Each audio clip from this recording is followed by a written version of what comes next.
अस्सलाम वालेकुम व्यूवर्स, आज मैं 3 किलो परफेक्ट मतंजन चावलों की रेसिपी शेयर कर रही हूँ। जो लोग कहते हैं हमारे चावल हार्ड हो जाते हैं, अगर मेरे तरीके से बनाएंगे तो आपके चावल भी बहुत सॉफ्ट और मज़े के बनेंगे। 3 किलो मैंने बासमती चावल लिए हैं, आप सेला चावल भी ले सकते हैं। इनको मैंने अच्छी तरह से साफ़ करके 2 घंटे के लिए भिगो दिया था।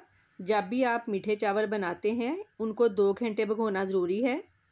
अब मैंने खुला पानी लिया है, कवर कर देंगे ताकि उबाल आ जाए।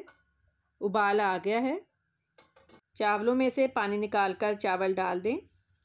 अब सवाल ये है कि चावलों को हमने कितना कुक करना है। चावलों को 90% तक कुक करेंगे, इससे कम कुक नहीं करना, क्योंकि जब मीठे के अंदर चावल डालते हैं तो वो गलते नहीं हैं। ये देखें, चावल 90% तक गल गए हैं। अब इनको स्ट्रेनर में निकाल लेंगे। 3 किलो चावलों के लिए 3 पाव ऑयल यूज़ करेंगे, आप घी भी ले सकते हैं। ऑयल थोड़ा गर्म हो जाए, इसमें 10 लौंग, 15 छोटी इलायची ऐड करेंगे। इलायची के मुंह मैंने खोल लिए थे, इससे बहुत ही प्यारी खुशबू आती है। हस्बे ज़रूरत बादाम ऐड करेंगे। बादामों को आधा घंटा पहले नीम गर्म पानी में मैंने भिगो दिया था, बाद में छिलका रिमूव करके एक बादाम के 2 पीस कर लिए हैं।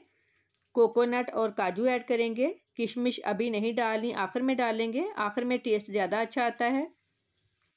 हल्का सा फ्राई कर लें। 3 पाव दूध ऐड करेंगे। दूध डालने से आपके चावल बहुत सॉफ्ट बनेंगे। अगर आप चाहें तो आप आधा दूध और आधा पानी भी यूज़ कर सकते हैं। 2 किलो चीनी ऐड करेंगे। आप 2.5 किलो या फिर 3 किलो चीनी भी डाल सकते हैं, लेकिन मेरे ख्याल में 2 किलो चीनी परफेक्ट है। चीनी मेल्ट करनी है, इसको ज़्यादा कुक नहीं करना, बस चीनी जब मेल्ट हो जाए हमने चावल डाल देने हैं। ये देखें, चीनी अच्छी तरह से मेल्ट हो गई है। अब इसमें बॉयल चावल डाल देंगे। अब आपने हल्के हाथों से चम्मच हिलाना है और चावलों को अच्छी तरह से शीरे में मिक्स कर लेना है। अब हाई फ्लेम पर पानी ड्राई करना है। सारा पानी आपने अच्छी तरह से ड्राई नहीं करना। ये देखें, हल्का सा पानी रह गया है। 1 टेबलस्पून केवड़ा एसेंस और फूड कलर ऐड करेंगे। अब इसमें किशमिश ऐड करेंगे, अशरफियाँ और रसगुल्ले।